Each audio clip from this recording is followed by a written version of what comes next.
Hey everyone, I'm Jay. What's that? Is that spiders? Oh God, no! It's Sophia. And I'm Scott, and welcome to Witches Betwixt. We're back. We are back. um, Happy New Year, right? Is yeah, that a thing? new. What's new about it? I'm not sure. It's a new in Right, number right. only. A rotation of the Gregorian calendar. Yeah, happy rotation, everybody. Boop. Excellent, It helps happy people to rotation. start with a new feeling for the new year. Sometimes, I don't know. depending on the person. Honestly, for me, it kind of I know the new year is just another day, right? But Yeah. it did something for my brain. I feel like it's more maybe psychological than. You know, I'm just gonna say it. The new year was less about the new year and more about saying "fuck you, goodbye 2020, you piece of shit. I never want to see you at my house again." Yeah, honestly, I feel like that's fair. It was more of a send off of 2020 rather than like an It was invitation of 21. it was like taking cover as the dumpster fire that had been going all night finally got down to the fireworks and really just took off and kind of crackled and popped in the first fucking week of 2021 as we had these armed goons storming Capitol Hill and everyone collectively just said, "Holy fuck, really?" I shit you not, that was literally my reaction because I was at work and I looked at my phone. I was like, "Oh shit, really?" like I I couldn't. yeah, I was like, "Really? I was like That's what we're playing doing video now?" games.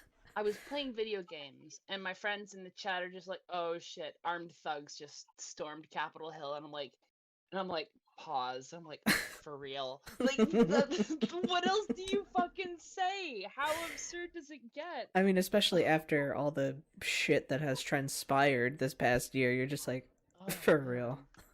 man. Like, Right, right. like I I'm actually, tired. I woke up really late that day, like well into the evening, unfortunately, because I just like haven't been sleeping good, and Mm. I'm downstairs like making like a late lunch, and the next thing I know, I get a text from my friend, and she goes, "This is insane," and I was like, "What?" And she's like, "You didn't hear about the?" She called it a protest at first, but that was before we really had like the vocabulary, right? She didn't mean it like to downplay it. She just didn't have the vocabulary for it. But I was like, protest? Question mark? Question mark? I'm thinking like, I was like, did the police murder an innocent black person again here in America? Like, did it happen again? And I look and I'm like, what the fuck? It's all I could do. I'm so I don't have anything else. Like I literally went sigh, what the fuck, and I shook Mhm. my head. Like that's literally and like I mean it's horrible. But like I literally have nothing left. Like nothing surprises me after murder hornets, pandemic, I uh didn't even see a murder hornet though, you know? oh that didn't I swear that didn't exist. I won't even get into that. But oh my god, what else? I don't know, everything that happened in 2020. And then, of You course, know what I now was 2021. And now, also, too, we have people now. I don't know if you heard about this. People believe that time, like, disfractionated and, like, we're actually still in 2020. And they Hold have, up, like, no, that's the okay, that's the plot to 2012, okay? Because CERN went off. Wait, no, um, right, I was thinking of SETI, that search for extraterrestrial intelligence. CERN went off and caused a parallel dimension split, and that's why we have the Bernstein bears instead of the Bernstein bears, and the Mandela effect, which is the reason The that Bernstein Pikachu's Bears tail thing doesn't fucks have with me. black on it anymore. oh, Pikachu's tail used to have black on the tip and like a little zigzag pattern. If you're one of those 90 kids who remembers that it yeah. wasn't just you hallucinating, that shit used to be there. And you can find merchandise that still has Pikachu with people with that misremembered black stripe at the end of the tail that's never actually there canonically. So just saying, that shit happened back at 2012 and they can stop fucking stealing our plot devices and trying to supplant them back into 2020. Thank you. It was a bad enough Um, year. It has its own plot line. Let it be what it is. Fuck. all I'm saying is, things have been friggin' nuts. That's all I'm saying. Regardless of anything else, things have been crazy, and like like the thing is that I'm not alone. There's so many people that are just like I can't even react anymore. I mean, don't It's get me wrong. I got ridiculous. mad. Like if anyone like saw my Facebook or whatever, like I got really pissed, right? Like they Mhm. friggin', it was terrorism, plain and simple. Oh yeah. And Oh I mean, yeah. I got mad, but like even that anger felt very controlled for something so horrible. But I think it was just because, you know, deep sigh. Oh Like here's the God. problem. There's a million reasons to do protests, to even do armed protests, whatever the fuck that actually should be called. I don't know. That was not that. That was a fucking coup. That was terrorism. That was like people trying to fucking kill leaders of the country. I can't believe that shit. Like, what a cherry on the shit show, right?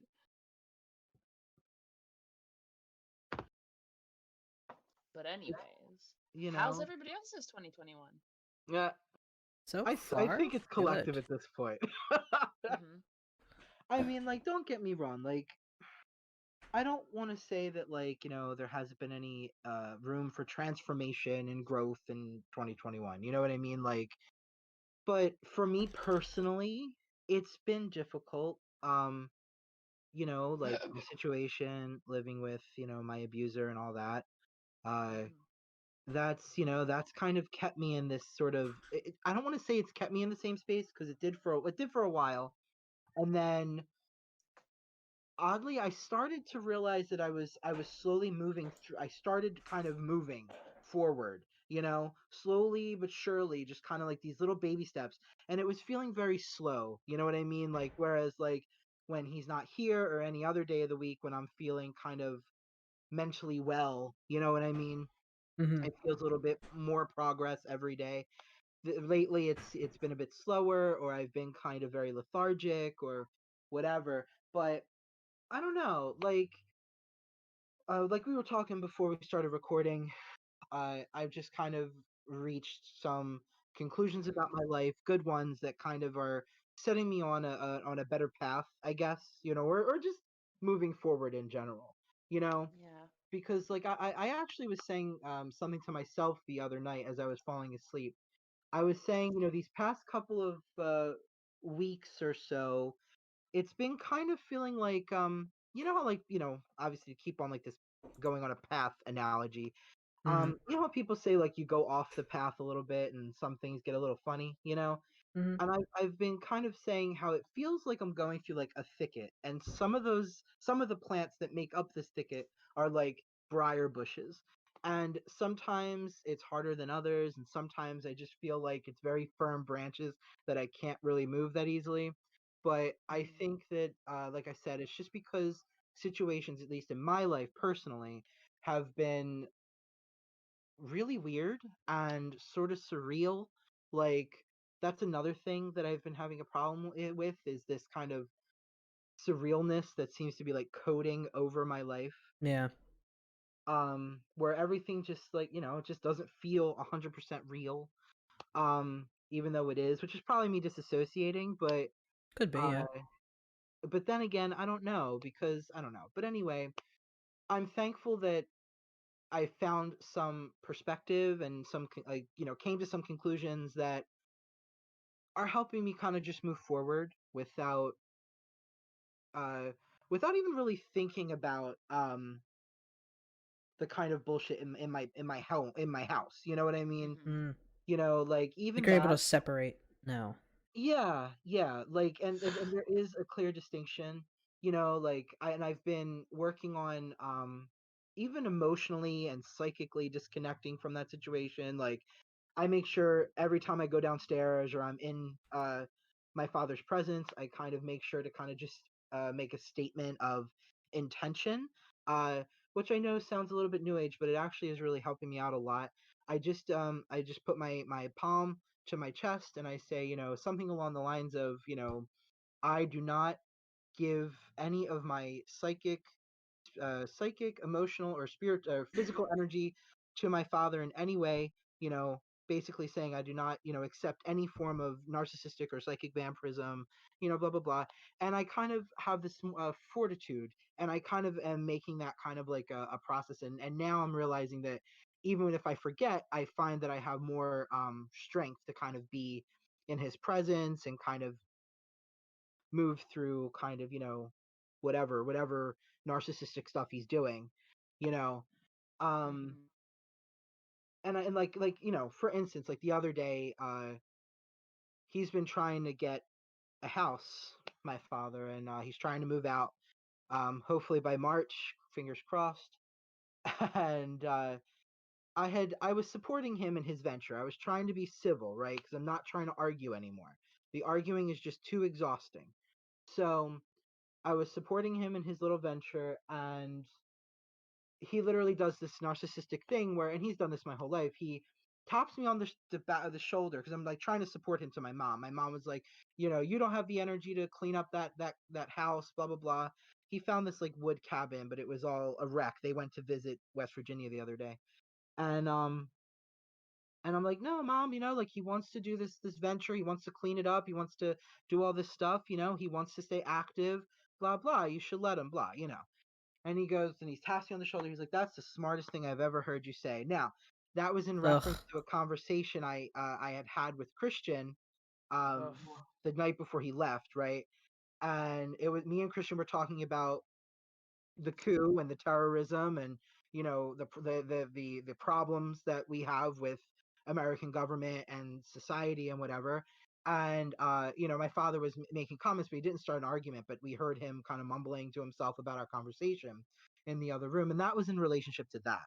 Which, like, I mean, one might argue, well, you don't know that for certain, but it's kind of like context clues. You know what I mean? Um, so even with that though, like nothing came of it. I was like, oh, shut up, like playfully. I was like, I say a lot of smart things, and I instead of kind of being reactionary, I was able to just like perspective, and I let it go. Yeah, and So I don't it takes know. a lot to get to that point. Right, Especially when it comes to family. It right, really does. Like I've kind of reached that point with my own dad when he goes off on his own fucking. His latest thing is he was reading that a lot of places, or New York, I think it's New York, they're going to start vaccinating the homeless and also people in like homeless shelters and like rehab centers and places like that.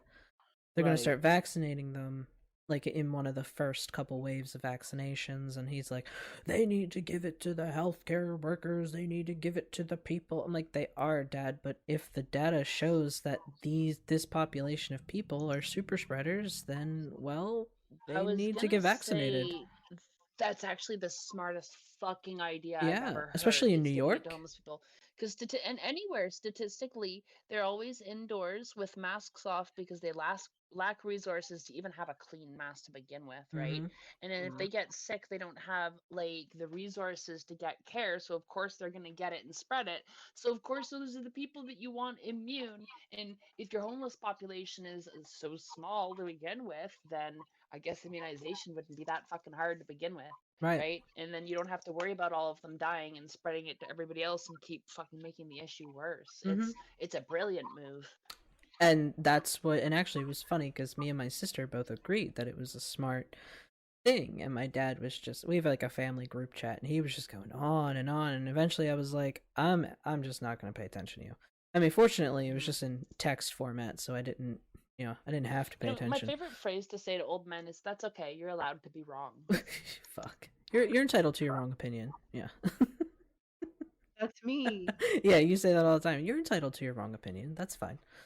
Darian says I'm just being prideful. There's a difference between pride and just ignoring Dismissive. objective facts. Yeah. They're Yeah. fucking night and day issues, in my opinion. And I think I've kind of found, like how dismissive those people can be of us when we get on our, I guess, rants about how the injustices of the world, and a lot of those people are like, oh yeah, shut up. And I just really think that if we started doing that on the other end, we just wouldn't hear from them as much.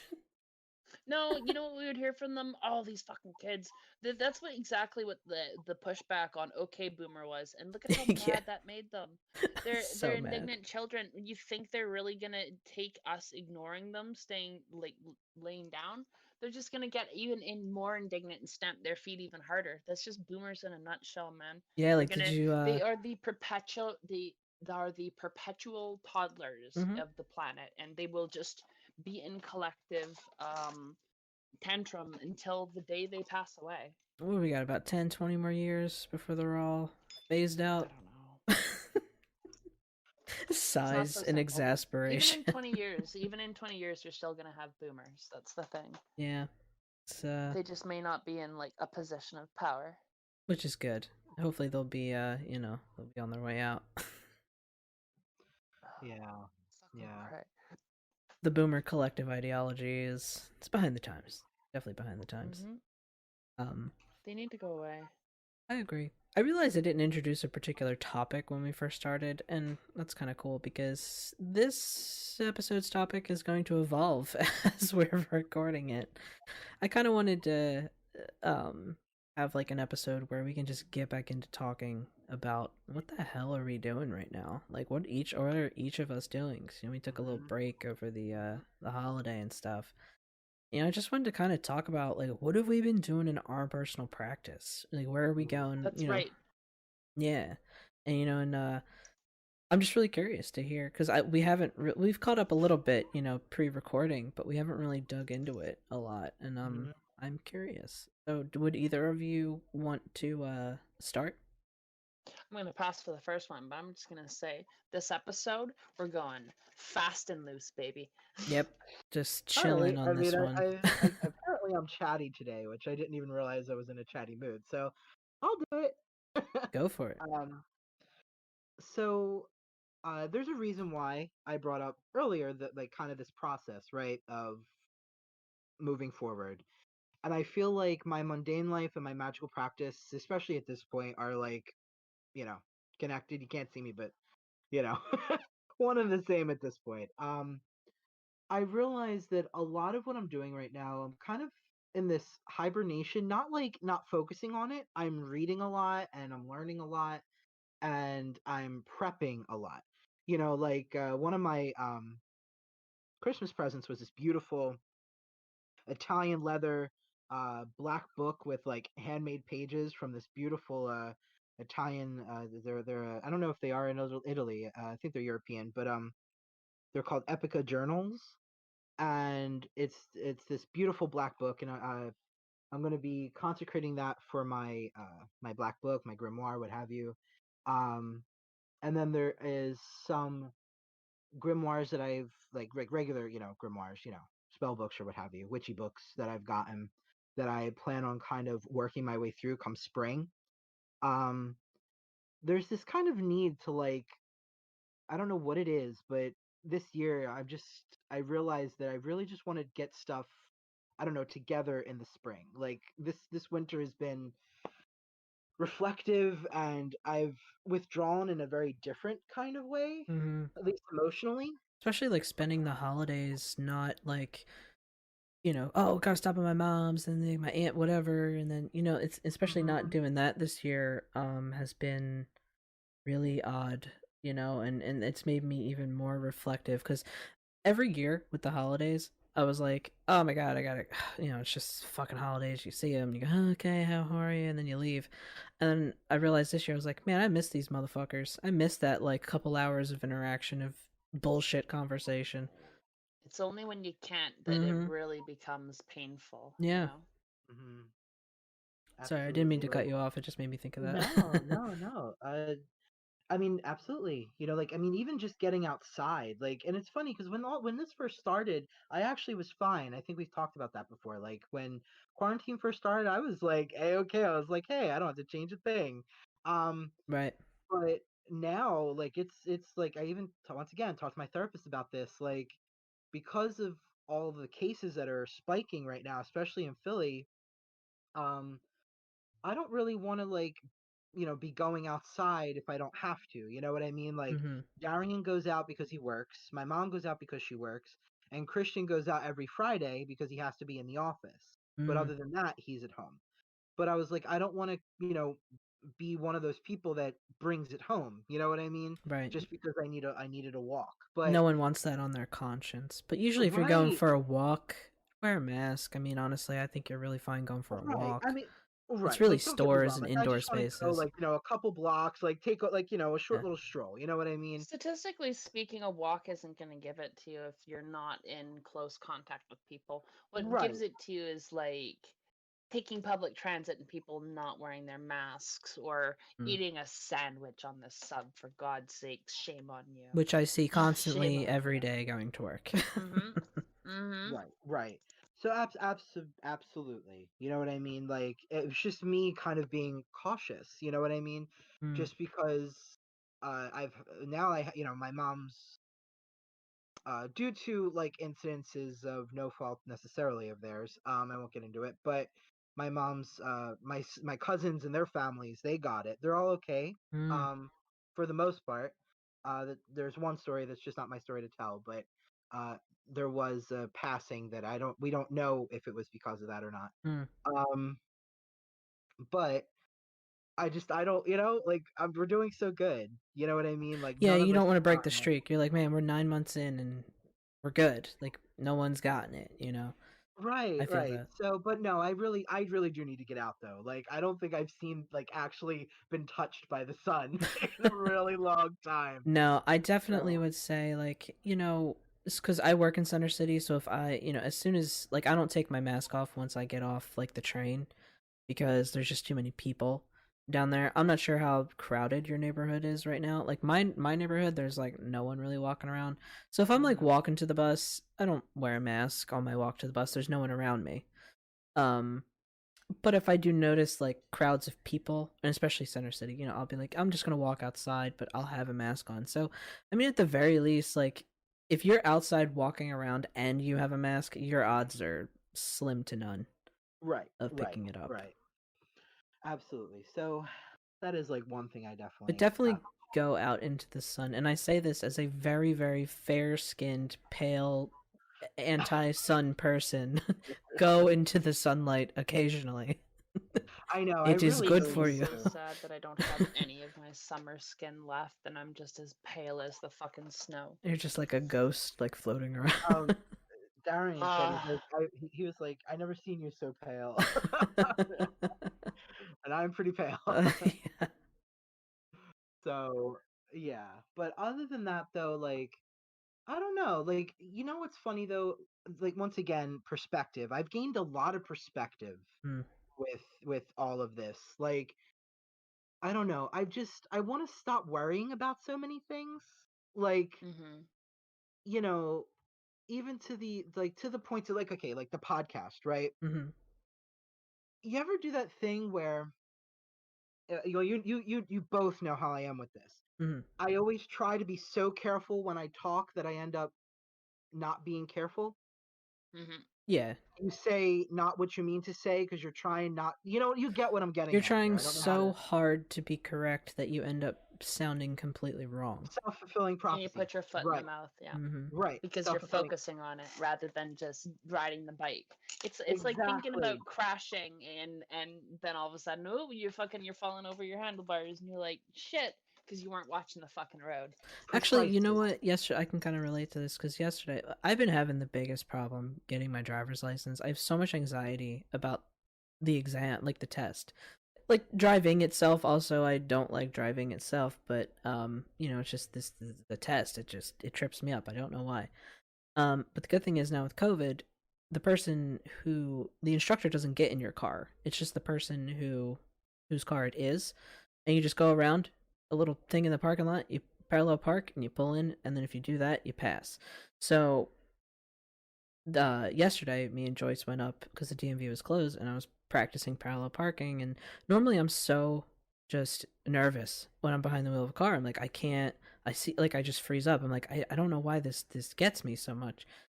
And I took it from a different place this time. I was like, okay, if I bump the cone, I bump the cone. That's what bumpers are for, right? I'm just like, just do it. Just go and just fucking do the thing. And I did really well. Like, I did so much better than I ever did before because I was just like, just fucking do it. you know? Yep. Absolutely. Failure failure will teach you how to succeed better than just kind of being okay constantly ever could. You'll learn from your mistakes if you're doing it right. I realize that so much with work too. Like sometimes Hmm. I just don't have the answers to some of these weird things that happens in these lawsuits, so I just put it together the way I think it should be, and then they just kick it back and say, "No, do it this way." And I say, "Okay." It's just, and then I know for the next time, like, I have to do it that way. Hmm. Yep. Yep.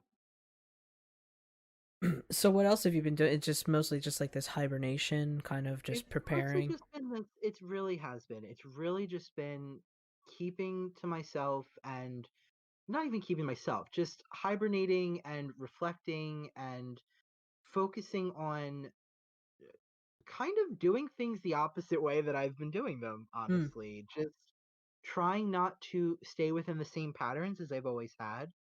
Um because they didn't work. because- right, they weren't working. They were completely ineffectual and I'm kind of tired of it. I'm bored. I'm literally bored of like my life, Yourself, like the way it was working. You know what right? I mean? Hmm. And I'm exhausted from trying to almost like in this weird sort of way. It's like simultaneously micromanaging like these really unimportant things. You know what I'm saying? Like once Mm-hmm. again, like my words or whatever. So it was kind of like I want to one learn to surrender to like just the process of living my life, Mm-hmm. and then on top of that refocus and put myself on a track that's actually going somewhere. Hmm. Because I've learned not to be so worried about my future. I've learned not to be so worried about my past, and now it's just kind of about living in my present. You know what I mean? Yeah, just So that's kind of living where the I'm right at, and I now. feel like my magical practice is also right there with me. Like, which once again, like I'm not worried about. Like, the spirits are still there. Like, they're still right where they are. You know what I mean? They Like haven't I can gone still anywhere. do what I got to do and see into the whateverness. Like I still have all my gifts, if you will, or my psychic abilities and whatever. My spirits are never far behind. So I'm not really worried about it in that way. I just kind of have been learning, like I said, and planning. So that's kind of where my practice has been. Just waiting That's for a the good place to spring. be. Like I mean, right? Like even the last thing too. One of my gifts from Darian was this. Although this is sort of mundane, but sort of not for me. Um, it was a book, this really nice book about month by month how to garden in Pennsylvania. Oh, Like that's in awesome. like Pennsylvania's like at our the way our seasons change and stuff Yeah, like when that. we have like And 4 seasons in one day. Yeah. it's right, and it's specifically designed about how to garden in PA, and it's like month by month what you should be doing within that month for the Mm. garden. And it gives I'm like gonna all these be hitting you detailed up. instructions about all sorts of different stuff. So I'm even like prepping my garden, or prepping my garden skills so that way next year I can learn from my mistakes this year. And yeah. I feel that. Oh yeah. So for me, try not to freak out, everybody. I'm working in movies now. Oh shit. Yeah. You're a It's movie nothing star. super fancy. No, I'm certainly not a movie star. I'm not like in the movies, you know what Yeah. I mean? But I'm like working on several different movies, and no, that's not like, ooh, I'm on indie projects. I mean like I have to sign non-disclosure agreements for the different shows that I'm on, and I've signed for 3 different shows so far. Yeah. And I know that sounds really vague, but what I do is locations work for Toronto Film. So essentially, when like a movie is being filmed off studio or even sometimes in studio, they'll have a couple LSPs, which are locational support personnel. So we do whatever they tell us to do during the day. Sometimes we're there to check in and take the names of people who come onto set, just like take their information down. Sometimes you're taking out the garbages, you know? Sometimes you're hauling out carpets to put down so that equipment doesn't scuff marble floors. Sometimes you're like watching camera cables at in the freezing cold, making sure that like somebody doesn't come and steal them for copper, you know? And sometimes you're opening doors for famous people so they can get in and out of the building and what have you. And sometimes you're You're just sitting there on a door, making sure that nobody goes into this certain room. So it's a really varied job, and it's really cool, and I'm really lucky to be into it. And the job is it's like I fell into it by magic. Like I just found I got into it because of I was looking for work after I had moved, and somebody I went on an OkCupid date with, who moved away, helped me find a friend of theirs to help me move this year. That friend later on hooked me up with some work when I was looking for it and gave me the email of the company that I'm working for now. And I applied to them and said, "Hey, I know this person. They said that you were looking for work," and they said, "Sure, send us your email." So I did, and bada bing bada boom, here I am doing it now, so That's awesome. I yeah. love when shit like that works out. hmm and it's funny because that doesn't, like, when I tell people about that, they're just like, "Oh yeah, no, that's how it happens." And I'm like, "What do you mean that's how it happens?" Like, Yeah. there's just kind of like this weird movie magic in the film industry where either like you're trying to get into it, or it just came and grabbed you and pulled you into it and you didn't really have a say about it, sort of thing. And so that type of narrative is not uncommon. So it's kind of cool. I'm like this bumblefuck trans girl who nobody knows is trans, by the way, That's from a a good small feeling. town of 3,000 people, now 4,000 ish in modern times, um, who's somehow managed to not only like move to Vancouver, transition, become the girl she wanted to be, then move to Toronto, the biggest city in Canada, and fucking ended up in movie business of all things. Like, what the fuck? That's like some stupid like Lifetime movie. movie pl- movie plot or some shit, right?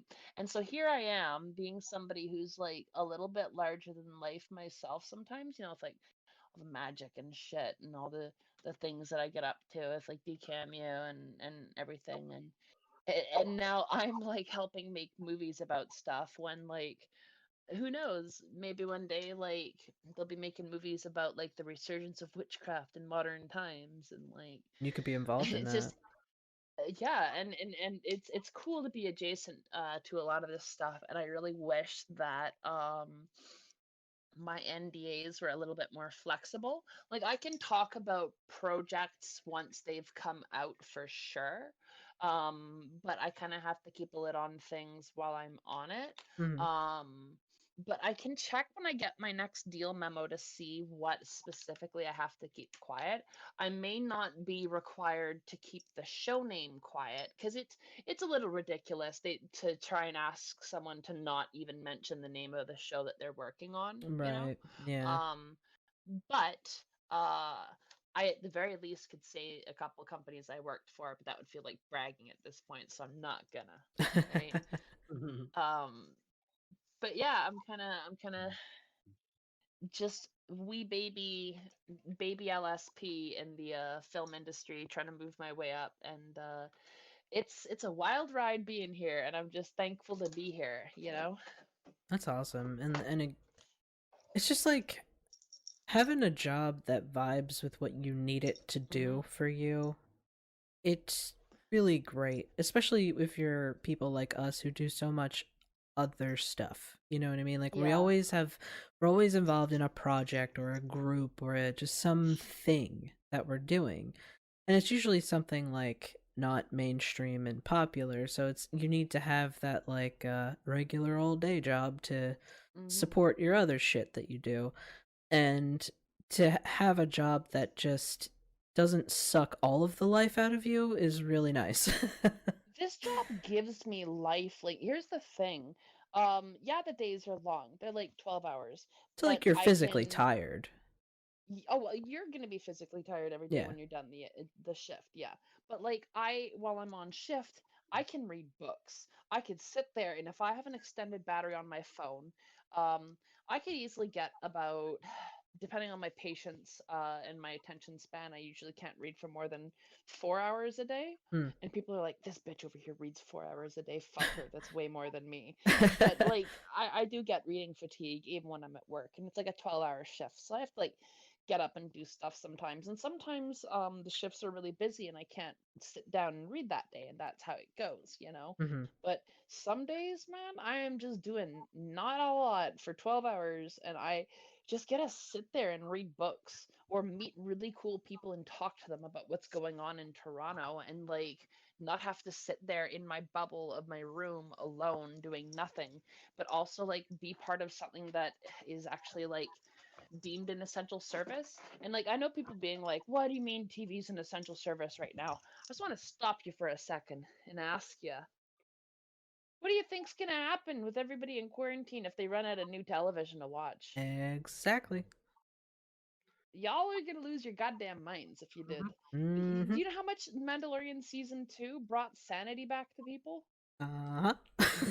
Yeah, yeah, you need us to keep doing this, trust me. I know You it sounds need me. egregious and I know it sounds weird, but you need film to be going right now. You Uh, need people to be able to like still do news and TV, because like this is how we network and communicate as a society. And even if you're like somebody who's vehemently anti-television or anti networks, it still is a really big function of the world we live in, you and know? it's a huge employer too. It's a huge business industry. So, you can't like, Yeah. and that's just more jobs that people are losing, Like, here's some shit right here.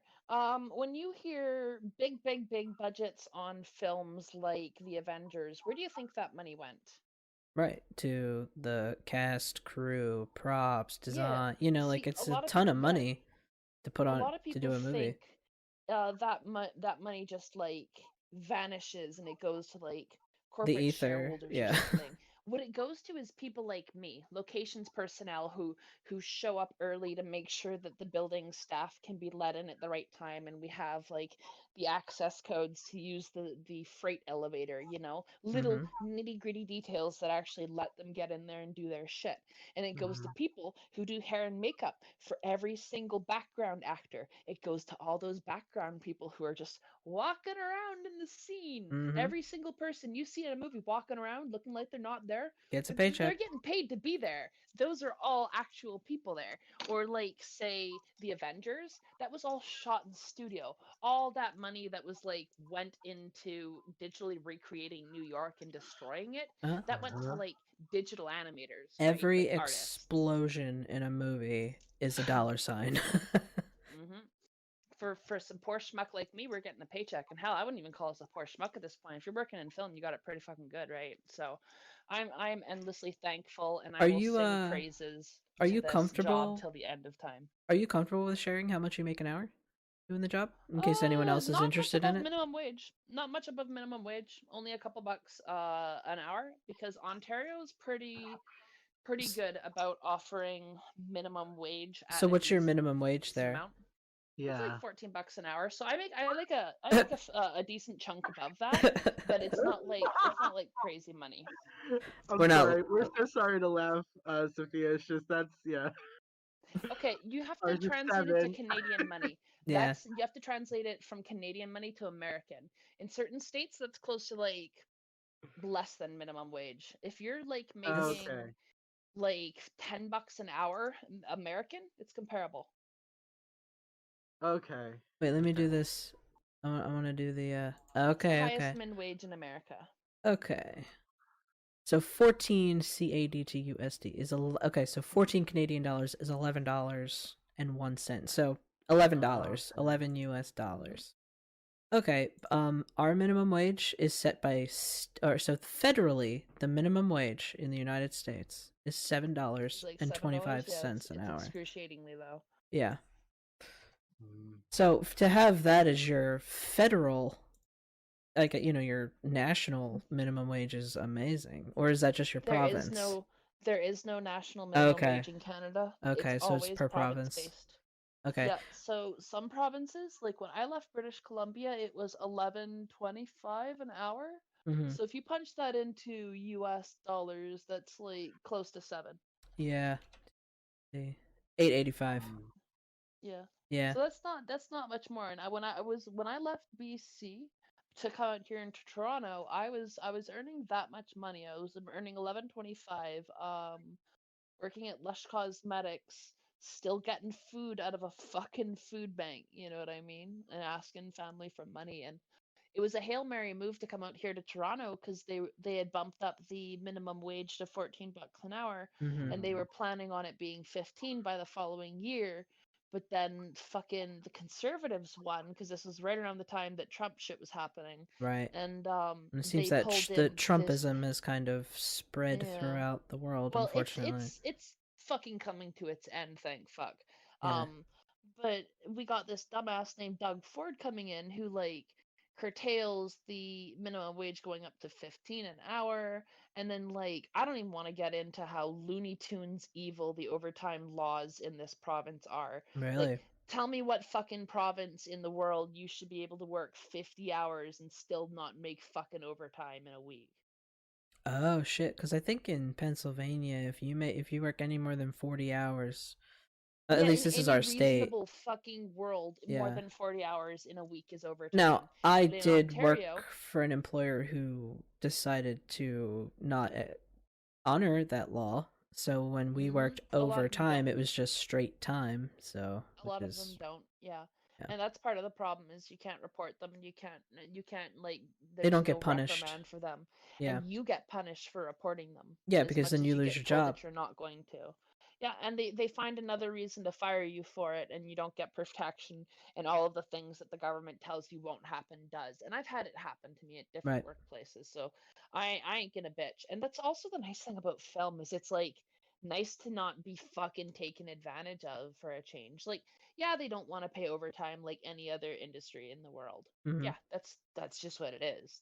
That's capitalism, right? Right. Uh, I still get meal allowance every day. They give me that I work that they don't feed me. They give me meal allowance. If it's Really? winter, they give me like yeah.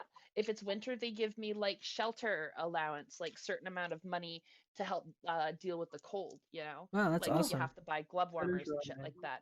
Like they provide for you, you know. And if there's craft trucks there, you can get breakfast, lunch, and dinner while you're on shift. You Nice. can go and get like candy, chips, apples, stuff like that in between. Like they feed you while you're working for them, That's right? awesome. So That's a nice perk. yeah, That is nice. and like when you're working, you're working. Like I had 2 15-hour, I had like a 2 12-hour days, then a 15-hour day, and then Damn. a 17-hour day right after that. Ouch. And then I had like a day or two off, and then I went straight back to another show, and that show is 3 days in a row, 12 hours each. So Yeah. it's always really long hours for LSPs because we're essentially like there to do gear watch a lot of the time, and you Mm-hmm. don't want to have like three rotating shifts. You have like just one group of people that does day shift and one that does night, so we swap off. But yeah, not to bore you to death with my job and all the little details about it, you No, know. I always find people's jobs interesting, especially jobs Me that I've too. never done before. You know, like I've never Yeah. like like Scott. You could tell me all about your PetSmart job. I'd be like, yeah, I worked in a store before. I know how that is. You know, but like Mm-hmm. that I've never done, and I even find Joyce's job interesting. You know, because Joyce Yeah. is a You delay know, clerk with Amtrak, so I'm like, well, that's kind of cool. Like the railroad, that whole yeah. country. You know, like that's kind of neat. So. This is the funny thing about the job, though, too, that I've learned from other LSPs. Like, I was talking to this guy who his last job he worked in, he was like an office manager and he was making like 80K a year, right? Mm, And this guy was like doing big fucking business shit, right? And he was like, I'd talk to people after work and they'd be like, so what'd you do today? And they'd be like, oh yeah, I did this and this and this of managing the office. And they'd be like, okay, cool, you did spreadsheets. And he'd mm-hmm. be like, huh? But like at this job, you can like literally be taking out the trash and opening doors, and they ask you what was it for, and you can say, let's say this is a show that I haven't been on, but it's a show that I like and it's been dead for ages, so I can say it. Firefly. Mm. If you were to be like, yeah, I did that on Firefly, they'd be like, what? You were on Firefly? They'd lose their goddamn minds, right? That's funny. That's Because awesome. you're in association to something that they really love, Mm-hmm. right? So Mm-hmm. they don't even care if you're just taking out the trash and opening the doors. It's the coolest damn thing in the world to Right, them it's because you're just the working fact on that you the were shows that they there. like. You know, like imagine all the people Yeah. that worked on like Star Wars and like those big cool ones. You know, like Yep. those people would be like, yeah, I mean, I just got coffee from Mark Hamill, but they were like, oh my god. I know, and you know what's also the weird part too? Getting to meet actors. Like I don't necessarily talk to them because of the type of position I do, but if I move up, I certainly will a little Mm. bit more. Or And if they like, walk by and they say hi, you know, say hi. yeah, like there was this one show I was on where the two lead actors, like the two lead actors, the actor and actress, Mm. walked by and like they waved to me and they're like so rich and powerful they could crush my life with a swift of it, like gesture Swift, of their yes. hand. So yeah, so I was just like, just wave gently, don't really do anything, you know, but like people are usually pretty chill and nobody's like out to get you, you know, That's good. I unless you're mean, making an ass of yourself. that's what I'm saying. Like, it seems like a job. It seems like it's a job to where, like, as long as you just, hey, do what we told you to do. Okay, Hmm. not hard. Well, Yep. it's no, it's a lot more complex than that. Hmm. Like my position sometimes feels like you're the person who's hired to get blamed when things go wrong, Oh because yeah, I guess sometimes kind they'll of. give Yeah. you impossible uh impossible criteria to fulfill. Like they'll Oh say, really? here's a stretch of street, make sure nobody parks here. Now if somebody parks there, what are you physically going to do? You can't remove them. You don't have a police badge. Mm-hmm. I don't want a police badge, right? So all I can do is use my words to try and convince somebody.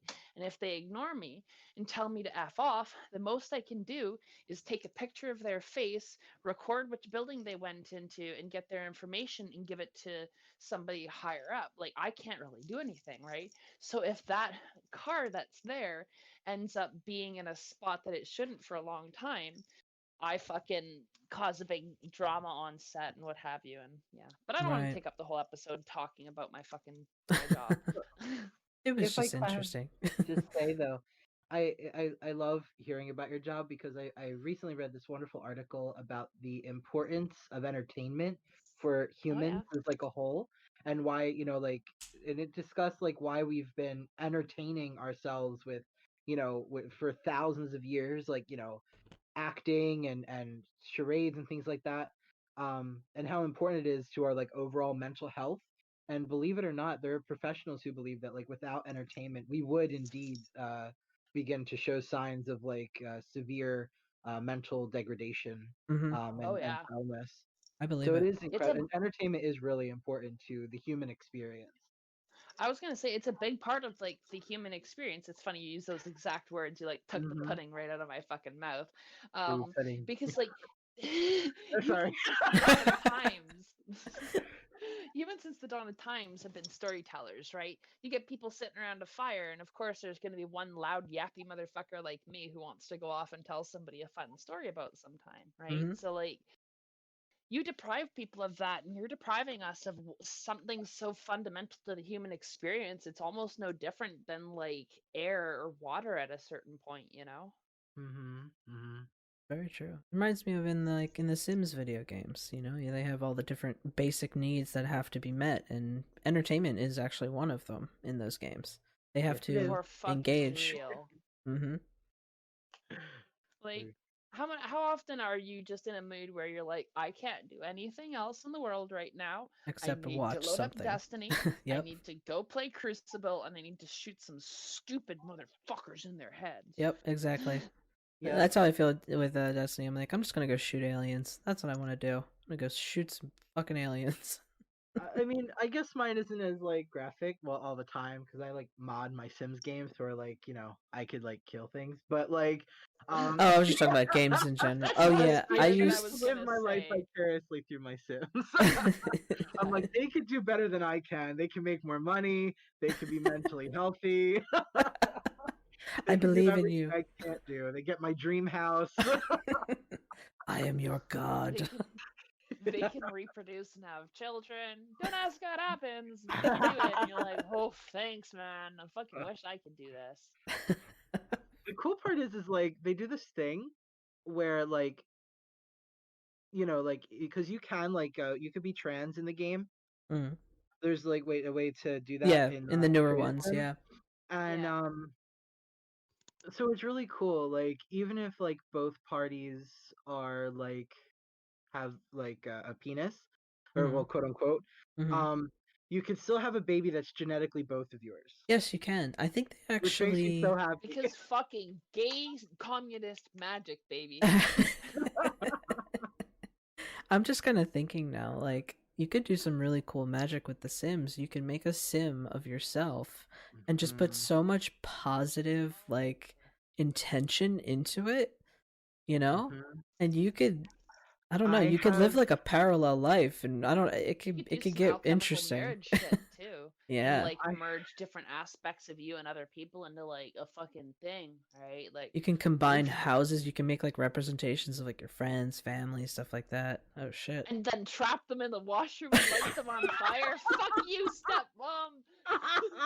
I actually do have a save file that I'm really trying to work really hard at it. That I'm trying to kind of make it, I guess.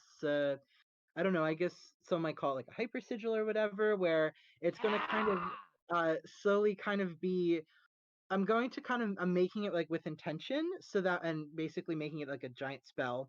As I play it, like I kind of have. I mean, I do have to kind of obviously act on the things that I'm acting on in the game in real life too, but for the game to kind of bring these things closer. So like as the game me progresses through life, then I will too, kind of thing. Ooh. Mm. Kind of like a sympathetic sort of hyper sigil kind of thing. Yeah, that's exactly Um, what I was just saying. Yeah, exactly. yeah, So you're yeah. actually doing it. That's fucking I what's haven't up. started it yet. I'm working on it, but yeah. Look at us. We do one episode on video game magic, and suddenly it's a trend, and everybody's doing it, and we patented it first here, baby. You heard it here, folks. No, we didn't patent it first, but No. we certainly were fucking the first ones to talk about it openly. So heyo to that. We'll put that on our little resume. We'll put that on our podcast Uh-huh. resume. Just as a side note, the newest stuff pack that's coming out, I was watching that before I came into recording.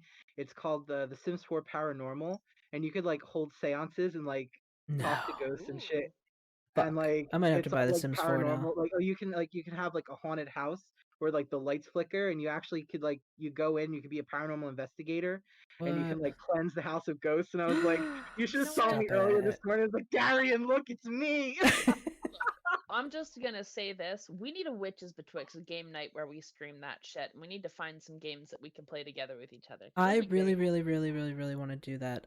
Because we I do too. usually like I don't know. We could do it on like because it's a good activity to do later at night. You know, like Mm-hmm. Wednesday night, Thursday night, because we could just do it for a couple hours, and it's okay if you're a little tired or whatever, because you're just chilling playing a game. It's harder to do that when you're. It's harder to have a whole podcast. You know, like when you're like, man, I'm fucking tired. All right, we gotta talk for 2 hours about this. Oh god, you know. Oh yeah. Hmm. So yeah, I actually am super on board for that, and I'm sure there are quite a number of games that we could figure out to play together. I really Yeah. do. I At was least gonna say like I would this. love to try it at least once a month, kind of thing, just to start out. Mm-hmm. I think that would be fun. Scott, can you play first-person shooters at all? Uh. I don't Uh. know if you like them. I'm not like I'm not really a shooty game kind of person. I never really have been. Like I mean, if you consider things like Super Smash Brothers, but I guess No. it's not really like I like that kind of stuff. Like I like a fighting game like Super Smash Brothers, but like Okay. I've never been like I like watching like there was once one sort of alien horror game that I just recently saw, and I like watching the gameplay, but like I'm a I don't know, RPG, sometimes fighting games, you know. So yeah, so you Gotcha. like RPGs, or would you like something like a Stardew, like a crafting game, like Stardew Valley I would farming do game? anything like so Mm-hmm. basically yeah, like crafting games, life simulation games, Mm-hmm. fighting games, or RPG style games. That just Or all like I was gonna MMOs. That say could work like too. Destiny's free to play, and it's going to I mean I be. could probably get into it. It's just don't expect me to be really good. Just expect me to Oh like no, scream and freak out a lot. that would have been that's exactly what I'm banking on. That's what I'm like hoping for is you'd be a riot to watch you like react to like shooting space aliens intense because like PvP is intense and hard, but like shooting the space aliens, like this game can be extremely gentle for its Yeah, difficulty. it is really. It's one It's of those games you can just chill and just zone. Oh, okay, yeah. Yeah. I and mean, like totally. Jay and I are very accomplished players. We've been playing it for a hot minute. You can go into strikes with us, and we between the two of us, we can guaranteed carry through any strike whatsoever. So you can just be like a hilarious hot mess and have fun with it, and it Yeah. would be a great time.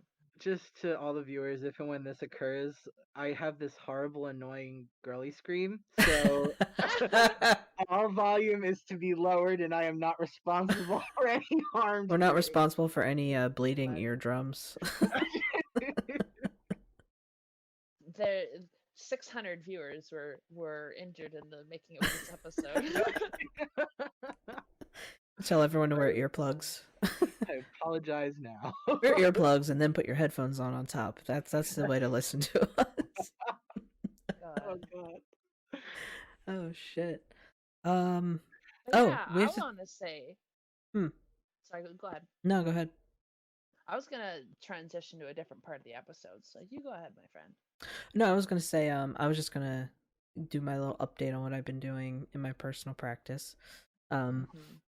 So I have finally completed the task of clearing out my basement, so I finally have a workshop space so I can start making products for the shop. So this is also kind of like a simultaneous podcast little announcement too.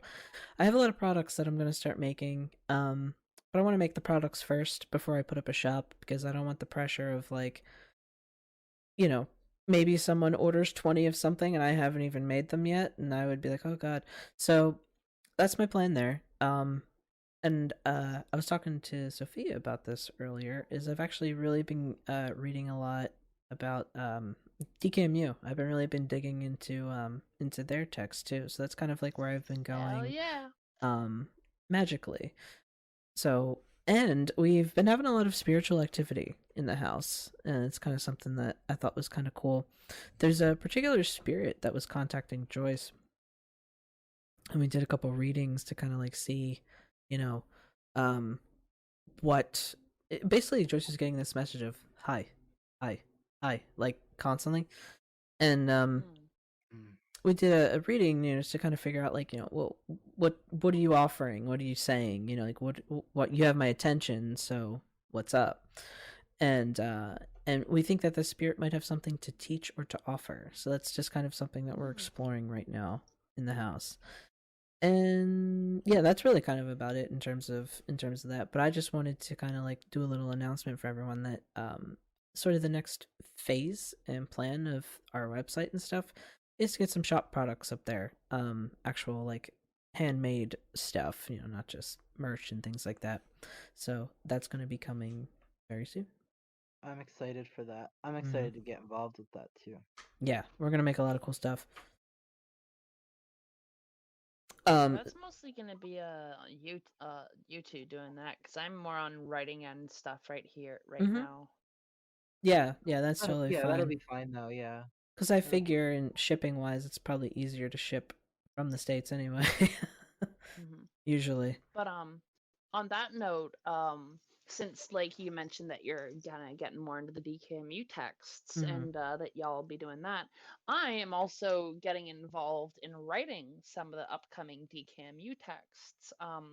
There's this one PDF that we've been working on for a good, I'd say, a month to half month now.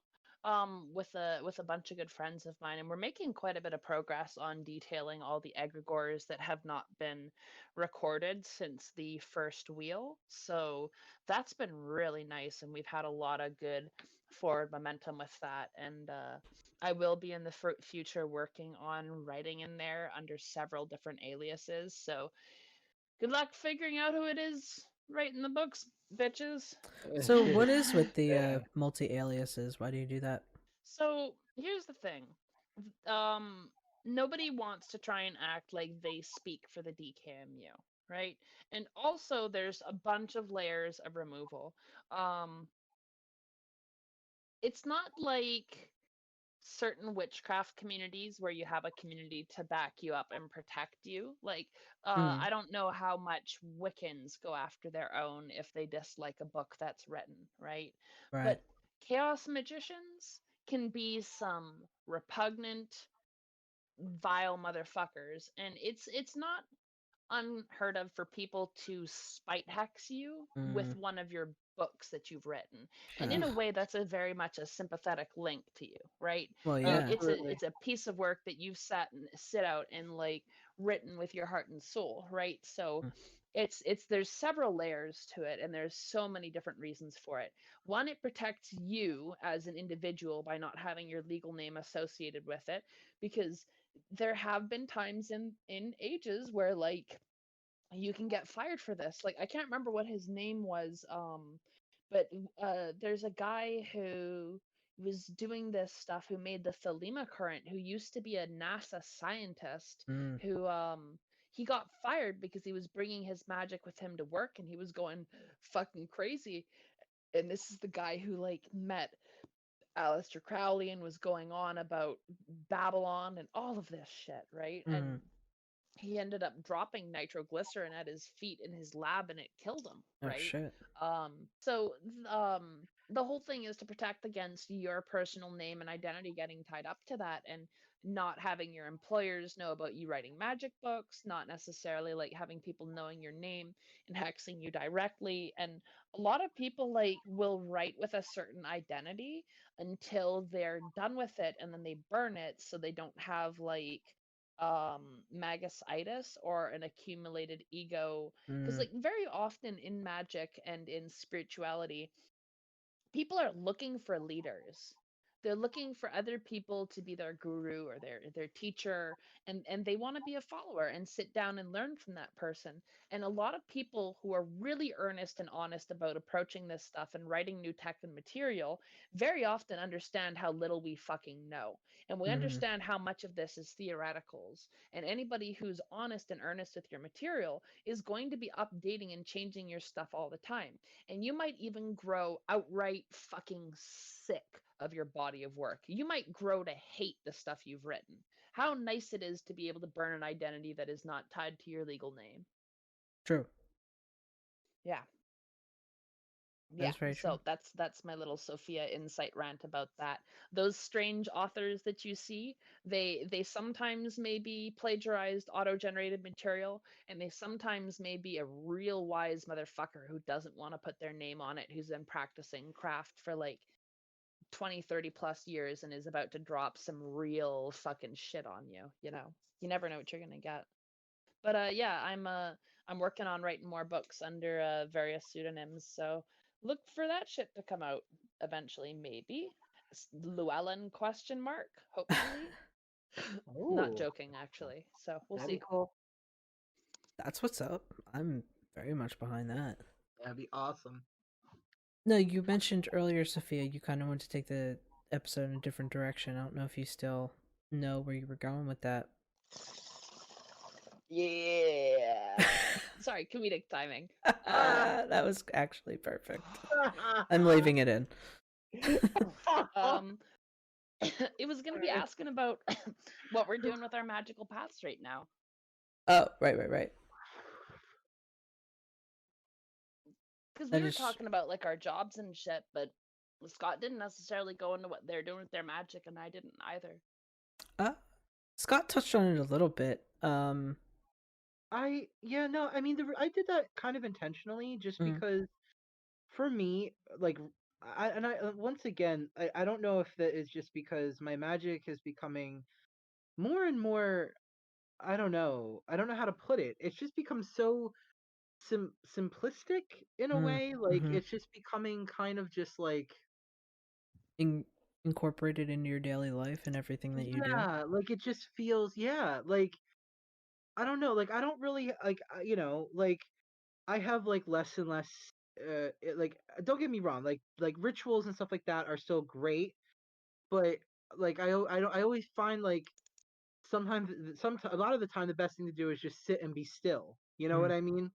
Like I have found more powerful moments of connection just kind of in my yard and a beautiful wind comes through and when I just kind of relax and all of a sudden like just these powerful spirits are all around me. You know what I mean? mm-hmm. Like Mm-hmm. and I can commune with them so easily. Whereas, like, for me anyway, don't get me wrong. Like, if there's another thing that I've learned is, I mean, although I feel like I've always said this, but it's definitely truer now than ever for me, is that magic is definitely in a lot of ways a very individualistic experience. So, like, there are a lot of people who will have as powerful as an experience, or less of a powerful experience with that same way than maybe, drawing, an invoking triangle, whatever. um Solomonic seals on the ground, the whole nine, who may find that to be their way that connects them easier. I'm just realizing the less complicated I make it for myself, the more connected I've become. And I don't know. I mean, and once again, like, I haven't been practicing really any magic at all. Mm-hmm. So, and that's more because of situations that we've already talked about that I won't talk about anymore. But yeah, but once again, though, I'm also not stuck. You know what I mean? Like, it's not the same as it was before, It's whereas kind I of like felt you don't have a need to do a bunch of spells and rituals right now. Like, right, there's no pressing need to do that at this current moment. like But it you honestly know that feels if you like if I had were to, you could. right, like Mm. it feels like if I were to go messing with things right now with magic, which is this is something that I've acknowledged, and this is in a lot of ways, a lot of things are coming through in dreams too right now, but that's stuff I can't really talk about. But uh I've been communicated with by a lot of my spirits right now, Mm. and that's honestly kind of as far as any magic, quote unquote, that I've been doing. And it's all honestly been psychism lately. It's Mm-hmm. just been psychic work and mediumship. Hmm.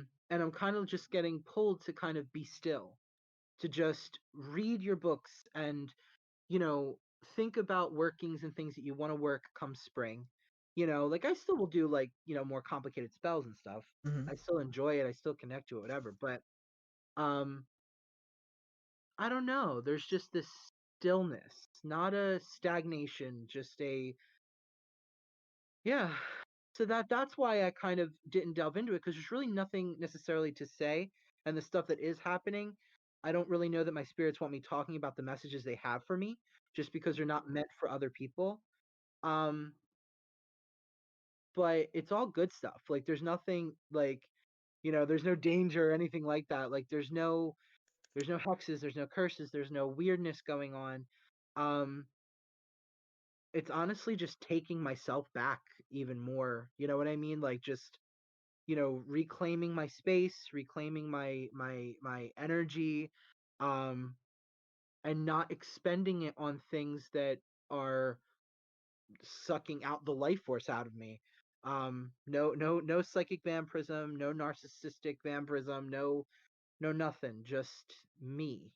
And realizing that, kind of the balancing of this kind of sacred selfishness and, sacred selflessness, and learning kind of where that middle is between those two things.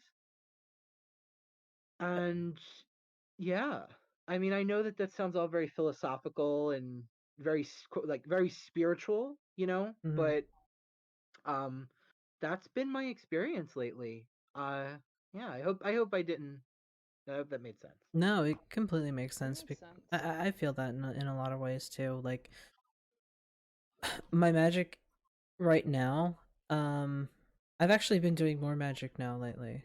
I would say like the past couple weeks in particular, like Mhm. very recently. Very recently, I've had a definite resurgence.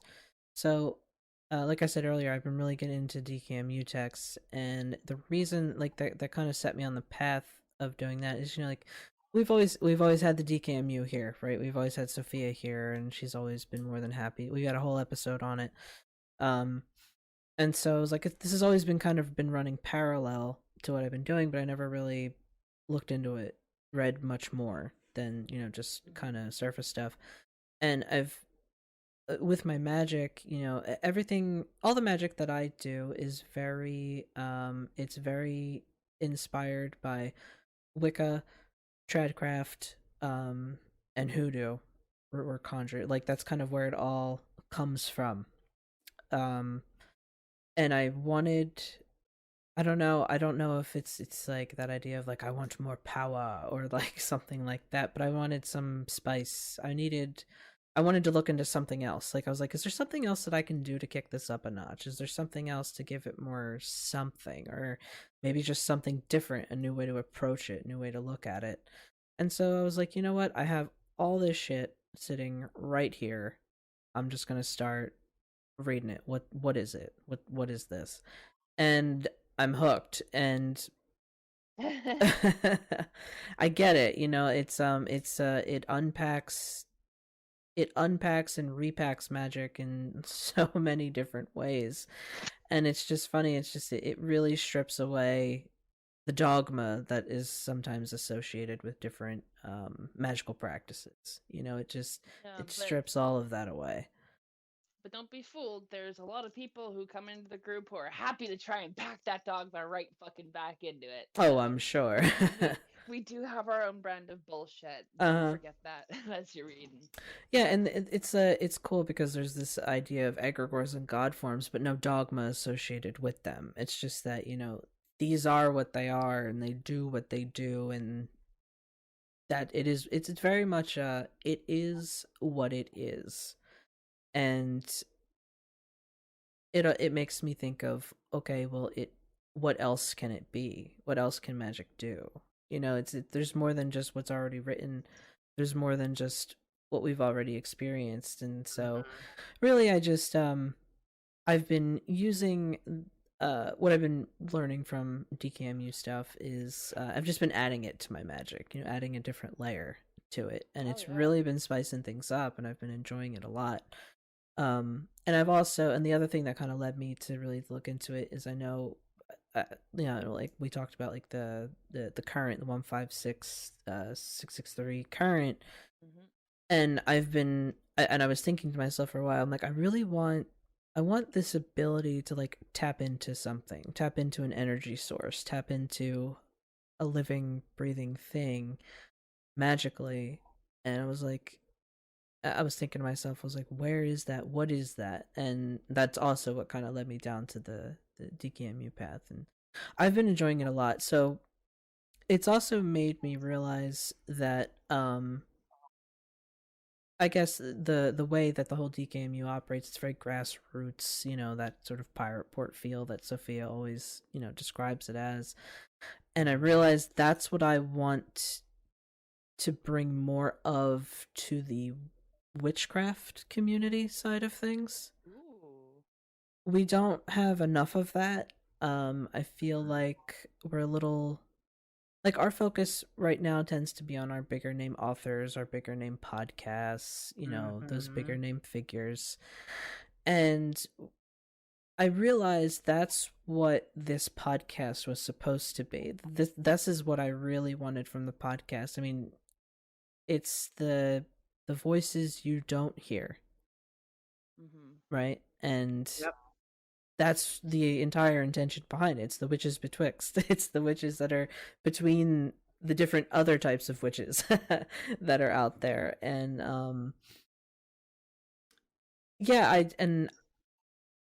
I just wanted, I want to bring that to the witchcraft community. So magic without the ego. yes, exactly. It's just bring it all together without just that pomp and circumstance behind us. You know, like I want to create a database of different witch shops and, you know, people selling different things, and I want like a database of people's, you know, personal articles and theories and stuff like that. And I want to incorporate that into a community driven grimoire. And basically what I'm kind of envisioning is Witches Betwixt as the DKMU of witchcraft, I guess, like this kind of loose collective, loosely organized collective of witchy people.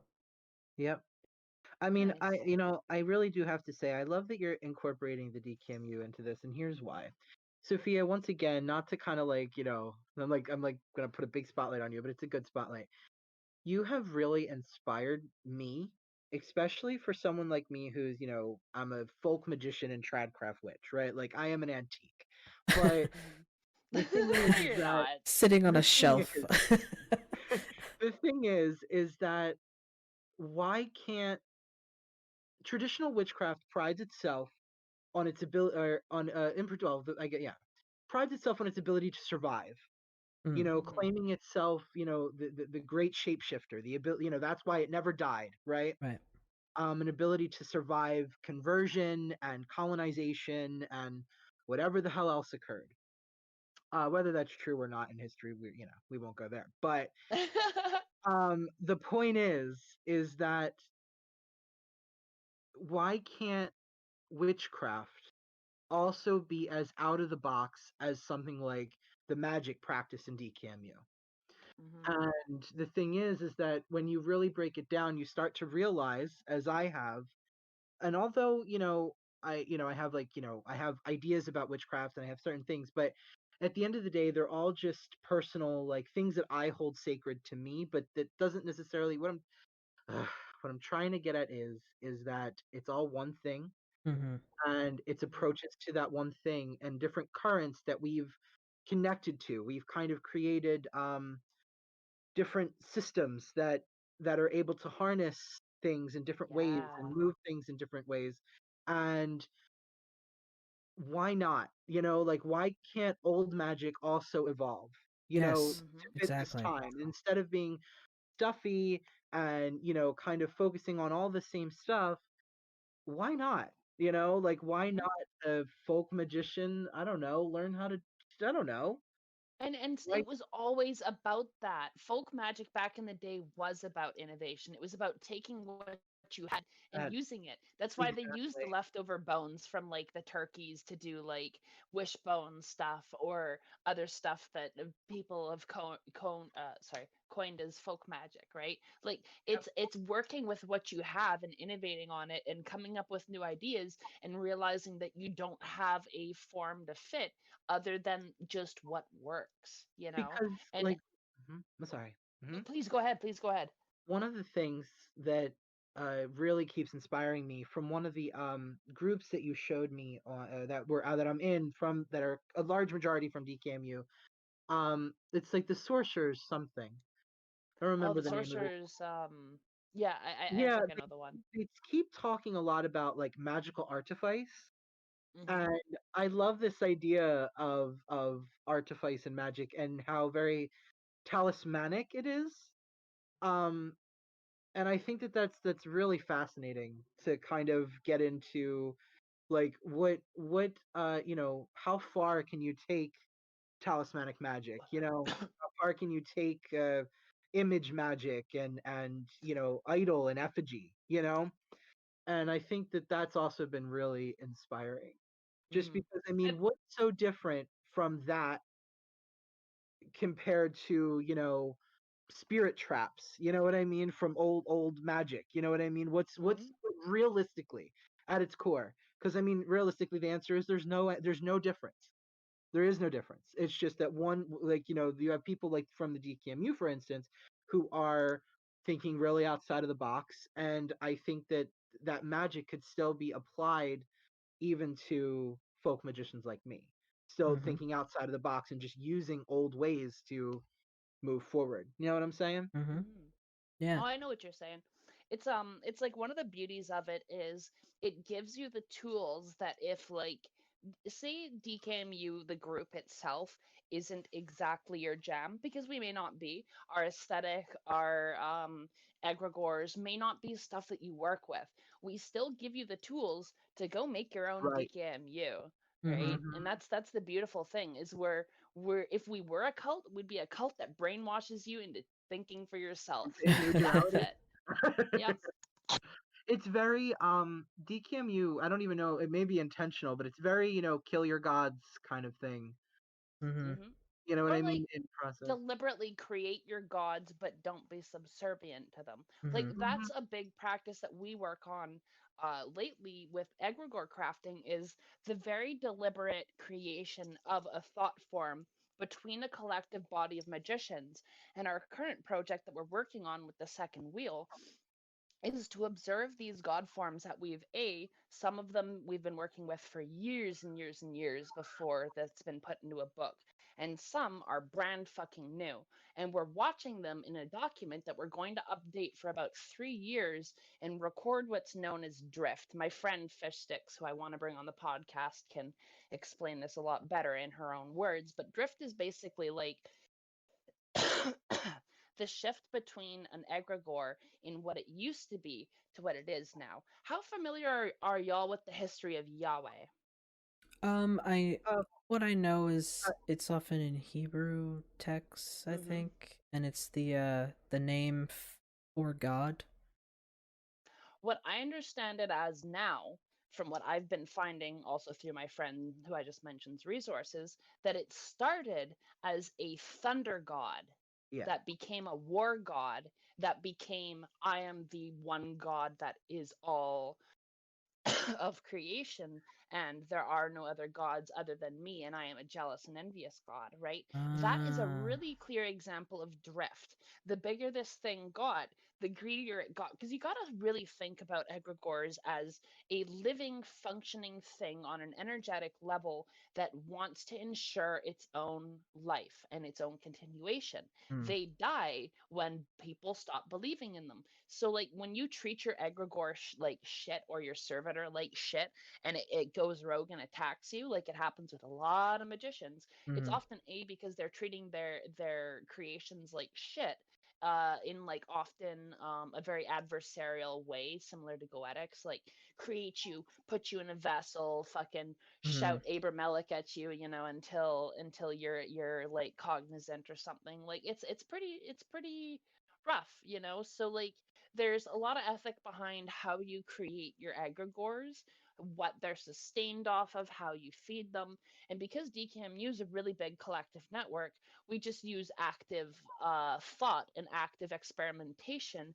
And sometimes egregores develop completely naturally, like Winterweiss, and sometimes they are entirely deliberate creations, and sometimes they're hybrids of that, right? Hmm. And we experiment with that and watch drift and see how much egregores change based off of how much information that you've given someone, because like the clearer picture you have of an egregore, the less likely it is to shift.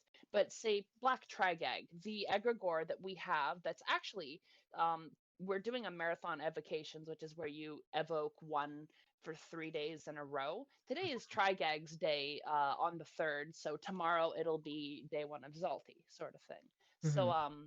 it's actually his day right now.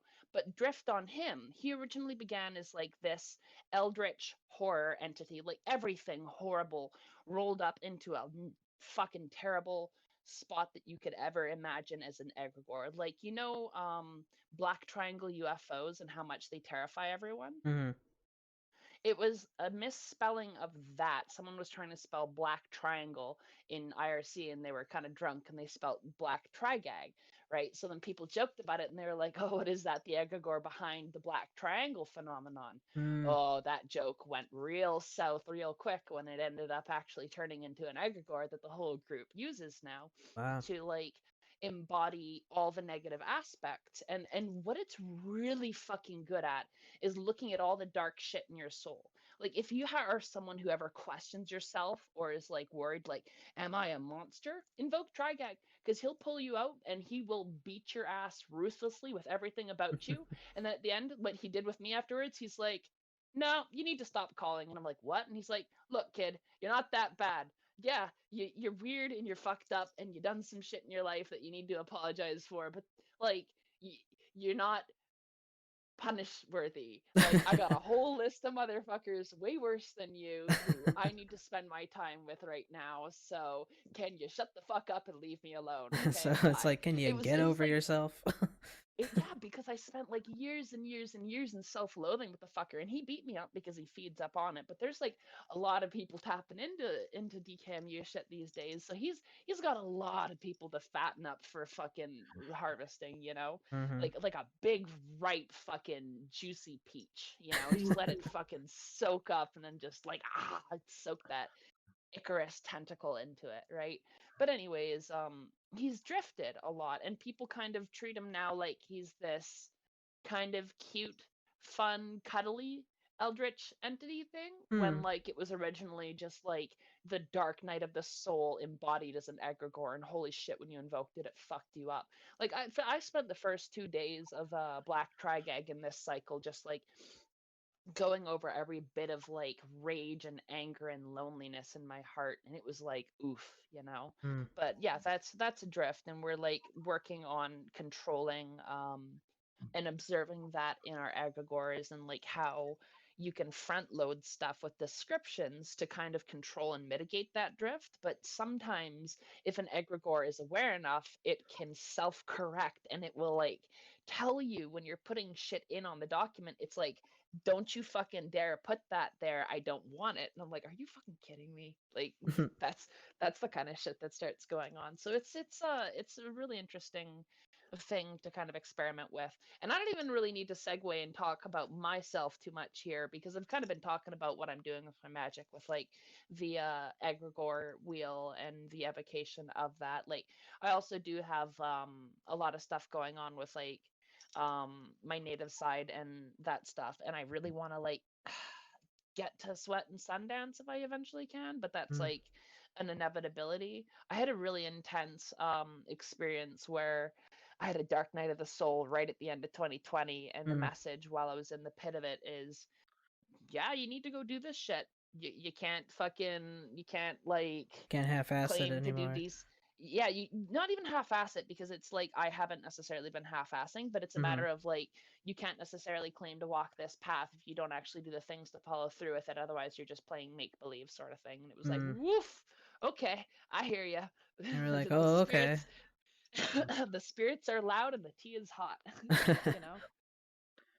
So I'm working on that, but there's only so much that you can do within the limitations of COVID, and I need to build myself up and like get a car so A, I can get more work, and B, I can start getting transport and not having to rely on fucking public transit during a pandemic, because yeesh. Yeah. And Mhm. that would actually allow me to get out to places where I can go do things like ceremonies. So that will be fucking lovely, but it is a long process to go down, and it's just there when it's ready to happen, you know? Hmm. I'm not going to rush anything, and I'm very much have a lot of my work cut out right now with like the DKMU stuff that we're doing, with the books that we're writing and stuff. I have like some personal projects that I'm working on with writing stuff that I don't want to talk too much about, because when you talk about it, you fucking shoot yourself in the foot, because you spend all your time talking about the project instead of just making the fucking thing happen. And I've Hmm. learned better than to do that now. I feel So that. hopefully that comes to fruition at in the near future. And you see some books from you Lady Omni over here. And honestly, if I do publish through a big publisher like Llewellyn, I probably will have to use a legal name. If I am doing stuff with the DKMU, it'll be through a moniker. No, I think when you publish any book, you can use a pseudonym. It doesn't matter. Yeah, but even then, it's not as secret as you would think. People No, can it's not. always track who's fucking making money off of those books and like Yeah. look up on the back end. It's not an airtight deal by any means to just write under a pseudonym, you know. Yeah. I mean, but the good thing is anyone can have a pen name, which is good, but it's also like, it Mhm. depends. It is easier to link to you if you just follow the money trail. But Mhm. um Exactly. but yeah, I really hope. I mean, I feel the same way too. I hate talking about the things that I'm working on sometimes, especially if I've been working Mhm. on them for a while, because you're like, you don't want to. You're tired of talking about it, and you're like, I just want to go do the thing. I'm just gonna do the thing, Yeah. and I'll tell you when it's done, kind of a thing. And after like actually sitting down and working on documents, like the PDF that we're working on for DKMU for the Godform second wheel, it's like 37 pages long, and I've been working on it for a fucking hot minute, and it's only 37 pages long, man. And you don't know how much time goes into just like formatting, Mm-hmm. font selection, making sure the layout looks fucking professional. I mean, you would know it, of Yeah. course. You do this stuff. um, but it's like a copious amount of time to make your document just look nice, Yep. right?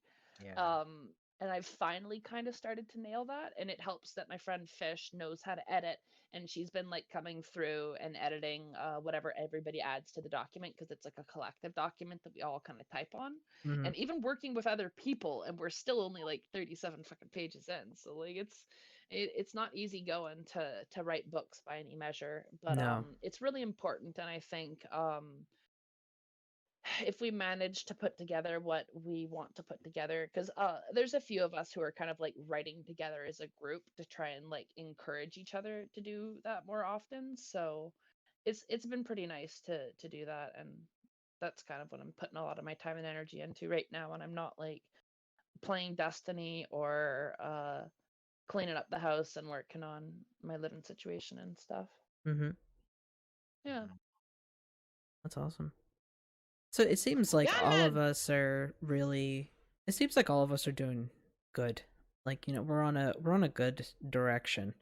I think Fucking we're. Yeah. kicking ass. Yeah, I think we're just we're tired of being tired of being tired, I guess. Tired of being Absolutely. annoyed and pissed off and frustrated. I think we've all just kind of accepted that the world surrounding us is fucked, and we need to do what we need to do to just make sure that we don't get fucked too hard by it in the process. Mm-hmm. I think I that's If what feel it it like the really were, comes vibe down of to.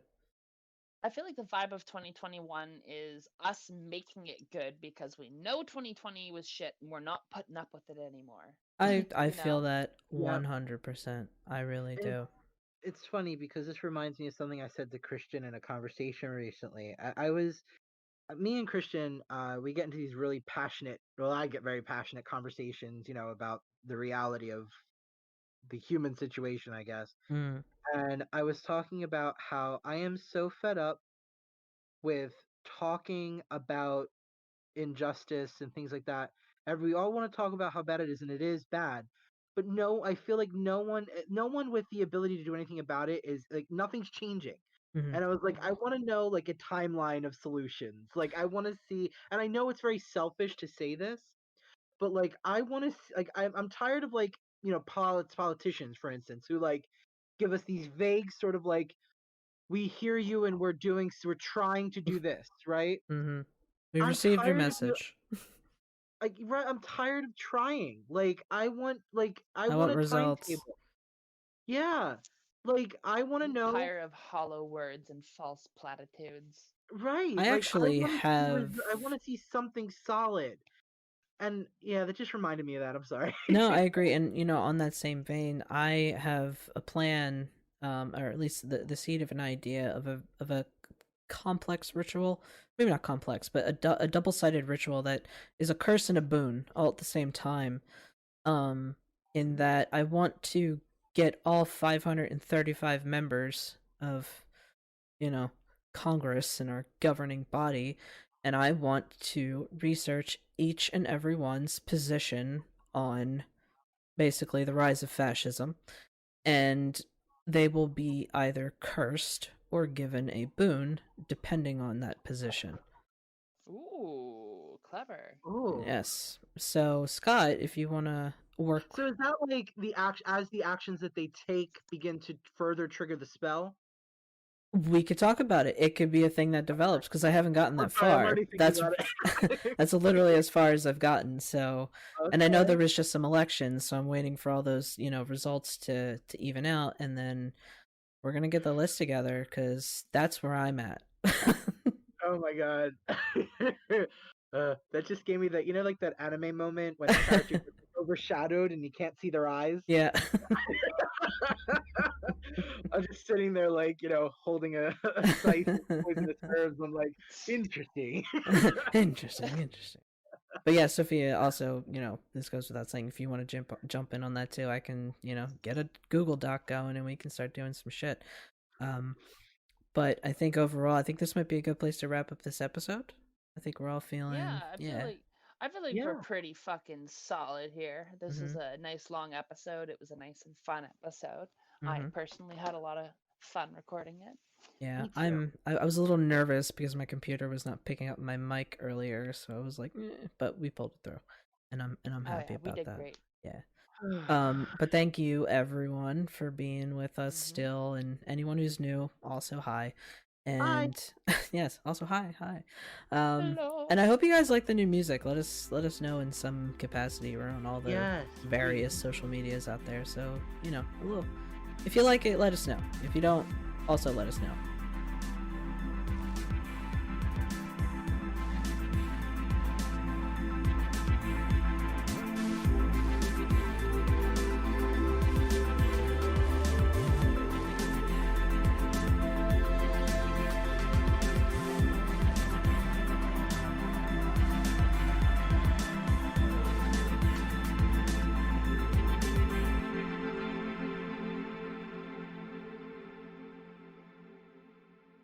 Get into it. I'm always / never ready, my friend. Excellent. That's the best Agree. way to be. We want to just keep our intro the same for right now. We're not going to reinvent the No, wheel. fuck no. No? Fuck no. We We got wanna change brand it new up? opening music, baby. We can do whatever we want. I know, that's what I'm are we thinking, doing? but we didn't What are we finish doing? we didn't finish the invocation idea that we had going, or we Well, didn't. Sometimes we table ideas and come back to them a year later. Yeah, This is ADHD, the podcast, yo. for fucking real. I think I've developed that in my adult life, no lie. I think it's just a response to living in a world with far too much stimuli and nobody knows how to handle it. Oh, seriously, fucking seriously. Mm-hmm. You know, it's funny. All the boomers bitching about all of us are on our phones all the time. I see them on their phones more than us. On Facebook, nonetheless. Oh my god, and they can never divest. Like, you could say something on Facebook and walk away. Here, I'm and they're gonna pop fuming about this it for into days, the and they'll admin come only over chat. and they'll come over and message you later, like a year later, and be like, "That shit you said on Facebook." I know, they're grave diggers, man. They dig up fucking everything you post. And they grind axes. They just can't let go. They're so no. fucking funny. No, they don't understand that people change. I like to think of it as The Simpsons. People change, Marge. People change. Fuck do they do ever. All right, so Okay, well, I'm over here wearing fucking sexy witch outfit number 9. About to rip a bong toke. Jay, can you do me a favor and hit record Yes. right now? I'm recording. I've been recording for the past You're gonna minute. need this. You're gonna need this bong toke, and maybe we could get like a. I'm creating a soundboard. Yes, a soundboard of our different sound effects and shit, so you can start clipping like stuff together. I know. I'll record like me cracking a beer open. And Scott's classic. Exactly. I hate you.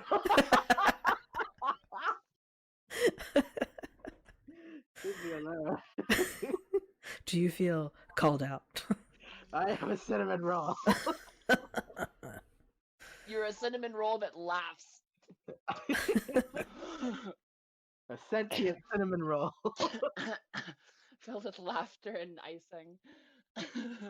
I'm an eldritch horror. Except it's not really icing, baby. Hell yeah. So I posted the invocation that we actually, or the invocation that I wrote up. I don't know if maybe we wanted to use some parts of that as a new intro. What do we want to do for our intro? We can just yell.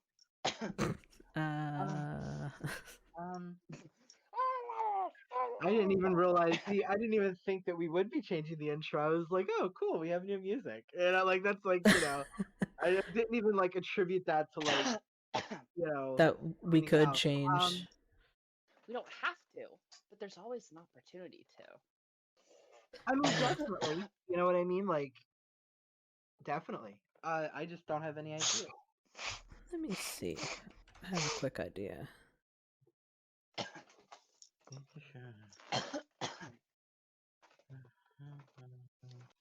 You know what I really do like about us?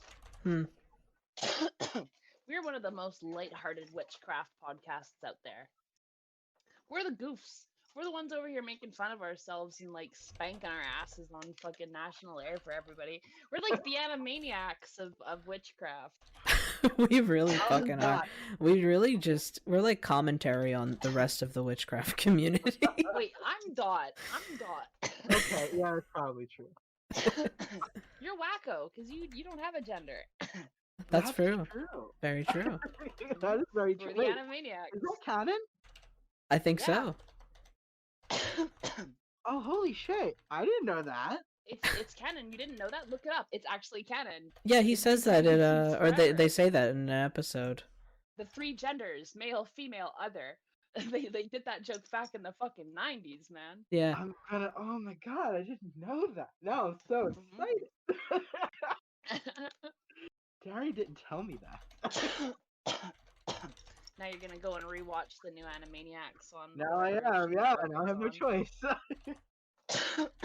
Yeah, it actually made a bunch of right-wing fundamentalists mad because they're like, it's pushing an agenda, and then the joke that they made